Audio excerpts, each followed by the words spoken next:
A literatura em The Smiths. Por Ana Júlia Neves. The Smiths foi uma banda inglesa da década de 1980 que revolucionou a indústria musical em diversos aspectos. Enquadrado nos gêneros do rock alternativo, indie rock e pós-punk, o grupo, formado por Morrissey, Johnny Marr, Andy Rourke e Mike Joyce, embora tenha durado pouco mais de 5 anos, marcou para sempre a história da música com apenas 3 álbuns, alguns compilados e pouco mais de 70 canções gravadas. Apesar de ser uma figura um tanto quanto polêmica, com controversas opiniões políticas e posicionamentos públicos, Morrissey, vocalista e frontman da banda, se consagrou como um dos mais sofisticados compositores letristas do rock. Marr, principalmente por trás da criação das melodias, levou a melancolia e vulnerabilidade extrema das letras a um nível elevado, o que fez com que as canções da banda fossem vistas como verdadeiras poesias. Além de tecer críticas à família real e ao sistema educacional britânico, que até aquela época permitia agressões dentro da sala de aula por parte dos professores, da defesa do vegetarianismo e a explícita negação em relação às mortes animais em abatedouros, como vemos claramente através do nome e da capa do álbum Meat is Murder, ou Carne é Assassinato. Numa tradução livre, outro aspecto em destaque dos escritos de Morrissey são suas referências literárias. Sendo bastante influenciado pelos escritores, desde os clássicos aos modernos. Moyes, para os íntimos, mostrou aptidão para seu estilo de escrita poético ainda quando escrevia resenhas musicais para Record Mirror, periódico semanal britânico sobre música pop, e cartas para revistas da época.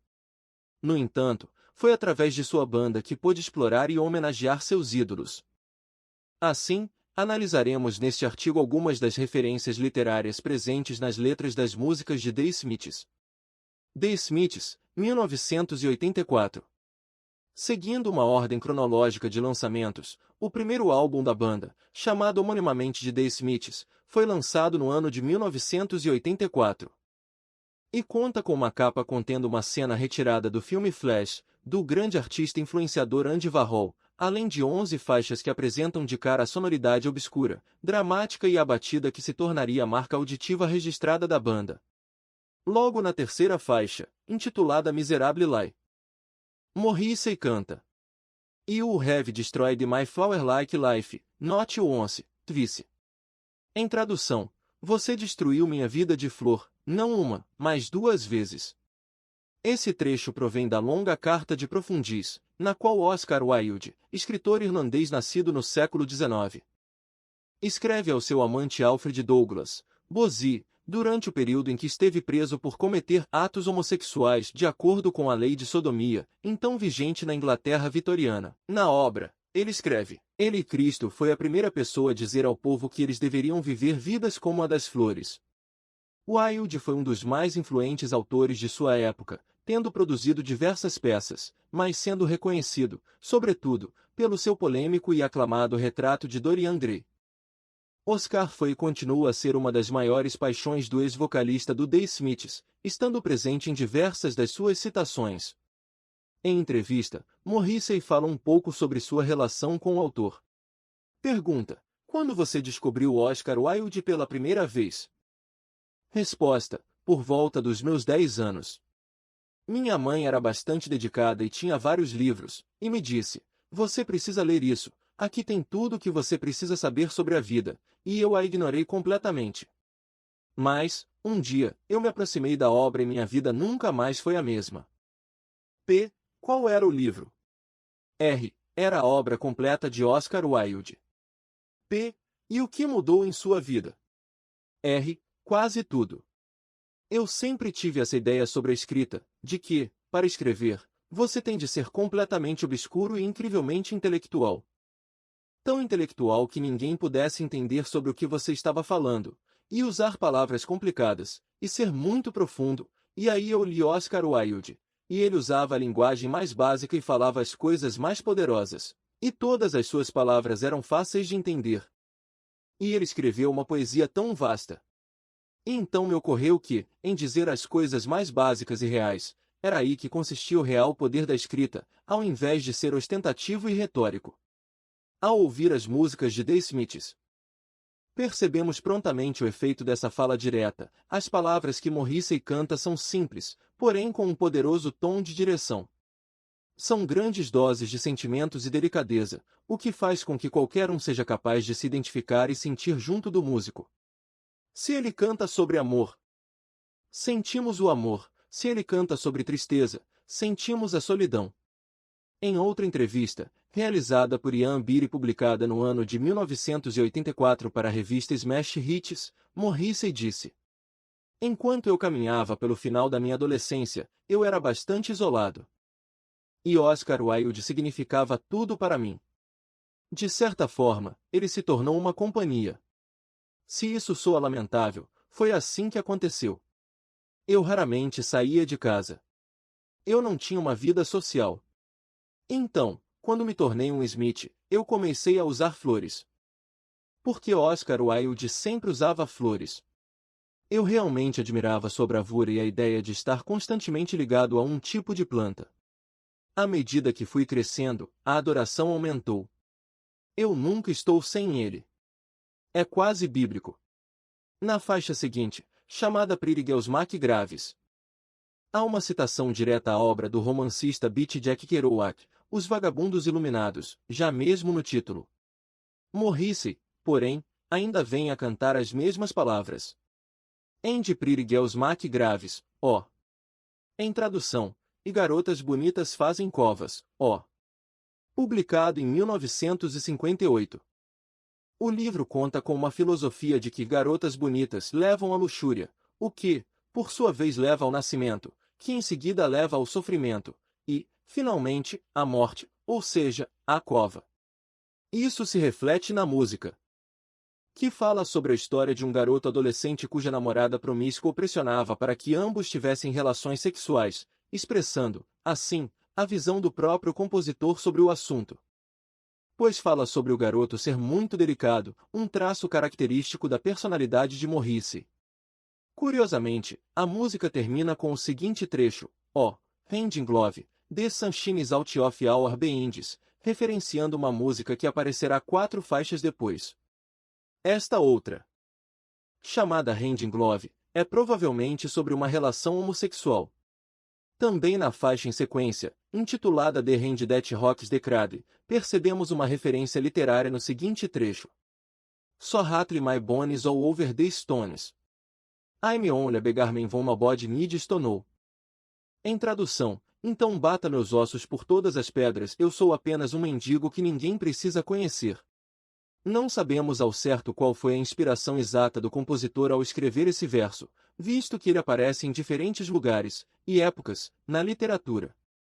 Podemos citar primeiramente o poema The Pauper's Drive, do poeta inglês Thomas Noel, que foi amigo de Anne Byron, esposa de Lord Byron, publicado em 1841 na obra Rhymes and Rodelies, em que lemos: "Rattle his bones over the stones, his only a pauper, von nobody owes." O trecho, embora modificado em certa medida, também aparece no livro Ulisses, obra-prima do autor irlandês James Joyce, publicado em 1922, um dos maiores marcos na literatura moderna no último século. Nele, lemos: "A carruagem galgava mais lentamente a colina da praça de Rutland. Batem seus ossos sobre caroços. É um indigente. Nem chega a gente." Por fim, temos ainda o livro Luke Omevard, Angel, publicado em 1929 pelo renomado escritor estadunidense Thomas Wolfe, que veio a inspirar diversos outros escritores pelas próximas gerações, como os aspirantes da geração Beat. Nele, encontramos a seguinte frase: "Over the stones rattle his bones, his only a beggar that nobody owes." Ainda que seja difícil determinar qual destas obras teria sido a inspiração exata do trecho da música, podemos imaginar que, no final, foram todas elas. Visto que uma não existiria sem a anterior. A Two of Hollow, 1984. No mesmo ano de 1984, a banda lançou uma compilação chamada Two of Hollow, contendo, além de algumas das músicas já apresentadas ao mundo em seu primeiro álbum, porém em versões diferentes, como Hand in Glove. Várias outras inéditas. A quinta faixa da compilação, chamada How Soon Is Now, é uma das mais famosas do The Smiths, possuindo na sua introdução uma composição distinta do guitarrista Johnny Marr, que afirmou que queria uma intro tão potente quanto a de Layla. Referindo-se à clássica canção de um dos maiores guitarristas de todos os tempos, Eric Clapton. Outra distinção que podemos fazer desta canção específica em detrimento às demais, é sua abertura. E em des sem end de ir. Of a chines that is criminally vulgar. E em des sem end ir. Of nothing em particular. Em tradução, eu sou o filho e o herdeiro de uma timidez criminalmente vulgar. Eu sou o filho e herdeiro de nada em particular. Esse trecho é, na verdade, uma adaptação feita de uma frase do romance Middlemarch. Escrito pela britânica Mary Ann Evans sob o pseudônimo de George Eliot e publicado entre os anos de 1871 e 1872, sendo lançado no formato de um único volume em 1874. Na obra, está escrito: para nascer filho de um fabricante de Middlemarch e herdeiro inevitável de nada em particular, ponto. O livro, cujo subtítulo lê-se Um estudo da vida provinciana, se passa na cidade fictícia cujo nome é o título da obra, durante o período de 1830 a 1832. Aqui são abordados temas como a vida das mulheres e seu papel na sociedade, descontentamentos e decepções com os objetivos da vida, a relação da comunidade observada e seus comportamentos com ordem e classes sociais. Os processos de desenvolvimento de Middlemarch no quesito progressista vivenciado pela Inglaterra da época, e a Lei de Reforma de 1832, além de relações com dinheiro e ganância, afinal, estamos falando de uma Grã-Bretanha que viveu, e estava vivendo, sua Revolução Industrial. Essa música, que foi o lado B de William, It Was Really Nothing, faz uma ode à personalidade retraída e tímida de seu narrador, o próprio Morrissey, mostrando sua vulnerabilidade e seu desejo de ser amado. A título de curiosidade, em uma entrevista dada à Rádio Croc sobre George Eliot, em 1990, Morrissey fez uma pegadinha com o entrevistador Richard Blade, perguntando: "Você conhece a obra dele?" Ao que Blade respondeu: "Sim, com certeza." O cantor logo respondeu: "Ele é uma mulher." Seguindo a ordem, com a próxima faixa, sexta da compilação, chamada And Some Devil, podemos citar duas referências literárias distintas. Primeiro, o verso A Boy in the Bush, que traz recordações do livro de mesmo nome do escritor inglês D. H. Lawrence, publicado em 1940. Embora não seja sua obra mais famosa, já que Lawrence ficou mundialmente conhecido por Mulheres Apaixonadas e O Amante de Lady Chatterley, além de também ser famoso por suas opiniões políticas nada simpáticas. Outra referência se encontra no verso There's more to life than books. You know. Essa frase, embora tenha sido adaptada, é bastante similar à encontrada no livro Matadouro 5, do autor estadunidense Kurt Vonnegut, primeiramente publicado em 1969. No livro, lemos: há mais sobre a vida do que o que você lê nos livros. Se analisarmos detalhadamente a vida e obra dos autores aqui referenciados, é interessante notarmos o quão distintas são as ideologias de ambos. Enquanto D. H. Lawrence era um simpatizante do fascismo, Kurt Vonnegut escreveu abertamente sobre os horrores da guerra e suas consequências para aqueles que a vivenciaram de perto. É notoriamente curiosa a presença de ambos no background da letra dessa canção. The Queen is Dead, 1986. Dando um salto na discografia da banda e deixando de fora o álbum Meat is Murder, de 1985, por falta de referências literárias nele, nos dedicaremos a falar sobre The Queen is Dead, que compensa quantitativamente as faltas para com a literatura do seu irmão mais velho. Foi com esse álbum, lançado no ano de 1986, que o grupo alcançou o primeiro lugar das paradas do Reino Unido. Com 10 faixas e 37 minutos de duração, o título escolhido foi um tanto quanto chocante para o grande público inglês na época, visto que fazia um ataque direto à coroa real britânica: a rainha está morta. Curiosamente, Este terceiro álbum de estúdio da banda iria se chamar Margaret on the Guillotine, ou Margaret na Guilhotina, um título não menos chocante. E que também transmite a mesma intensidade de impacto procurada. Comecemos pelo começo. A faixa que abre o álbum é a mesma de seu nome, The Queen is Dead. Em tradução, vamos dar uma volta por onde é calmo e seco. Ainda nesta canção, notamos a similaridade entre o que Moss canta e o que Phil Collins escreveu em 1862. Na letra, temos Farewell to these lands Shirley's Marshes. Emmeline like a boar between arches. Em tradução, adeus aos pântanos tristes desta terra, cercados como um javali entre arcos. Na obra No Name do escritor inglês do século XIX, lemos A strip of ground ending between a marsh on one side and the sea on the other. Em tradução livre, uma faixa de terra cercada entre um pântano de um lado e o mar do outro.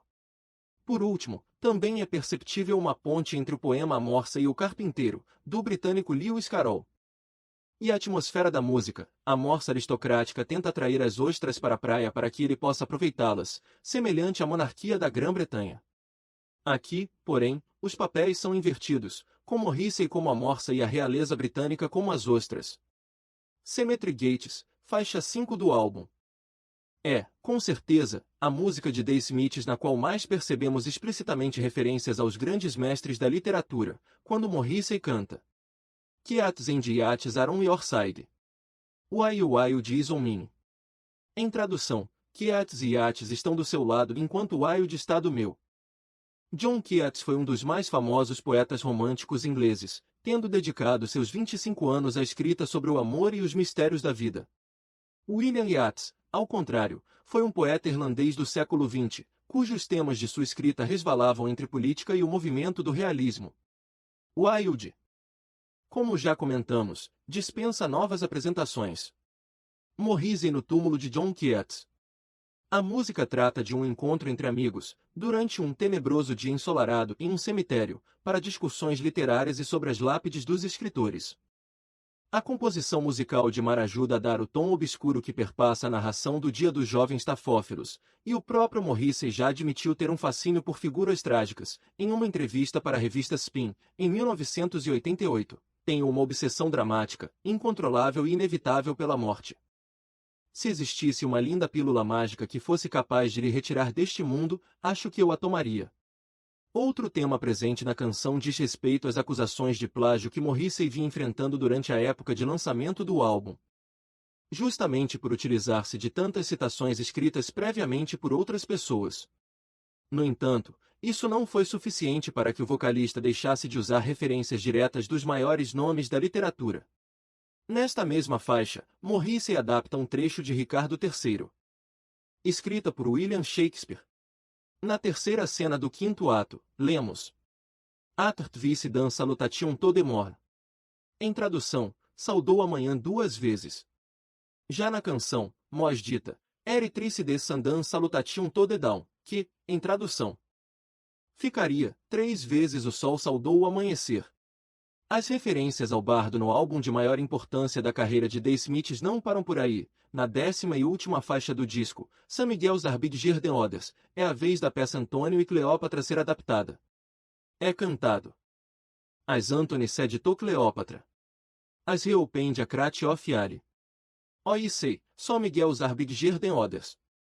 Em tradução, como Antônio disse a Cleópatra quando ele abriu uma cerveja, eu digo, algumas garotas são maiores que outras. Louder den Bombs, 1987. Fazendo mais um salto temporal, desta vez para outra compilação incluindo músicas inéditas da banda, lançada em março de 1987, temos Louder den Bombs. Essa foi a versão estadunidense da compilação inglesa The World Won't Listen, lançada anteriormente em fevereiro do mesmo ano. Embora a canção Shakespeare's Sister tenha sido lançada em 1985 como um single, ela só veio aparecer formalmente nesse compilado, posicionando-se na 9ª faixa. O título desta, A Irmã de Shakespeare, foi inspirado em uma passagem do ensaio feminista Um Teto Todo Seu, da mundialmente famosa escritora britânica do século XX, Virginia Woolf. No ensaio, Woolf vai especular o que aconteceria se Shakespeare tivesse uma irmã, Judith, igualmente gênia e talentosa. Como mulher nascida no século XVI. Certamente não seriam bons tempos para a moça, ela não teria direitos de ser propriamente educada, muito menos a liberdade de se expressar através da escrita, então ela tiraria sua própria vida. Na canção, temos uma alusão à morte de Judite. Morrissey ficou decepcionado com a recepção da música. Ele comentou para a Record Mirror em 1985. Shakespeare's Sister, independentemente do que muitas pessoas sintam, foi a música da minha vida. Eu coloquei tudo de mim nessa música e queria mais do que qualquer outra coisa que fosse um grande sucesso e, como acontece às vezes, não foi. Podemos falar sobre independentes e majors até o final do dia, mas, no final das contas, quando você faz uma música boa, quer que ela seja ouvida. Além destas, se fizermos uma análise detalhada da formidável obra deixada pela banda que se desfez em 1987, vamos perceber diversas outras influências de outros campos, cinematográfico, artístico, musical. Certamente os integrantes de The Smiths carregavam consigo uma bagagem imensa de conhecimento cultural daquilo que cercavam a sua época, e estavam mais do que dispostos a fazer o melhor que eles podiam com isso, músicas que influenciariam gerações. E que continuarão marcando aqueles que os ouvem até o fim dos tempos.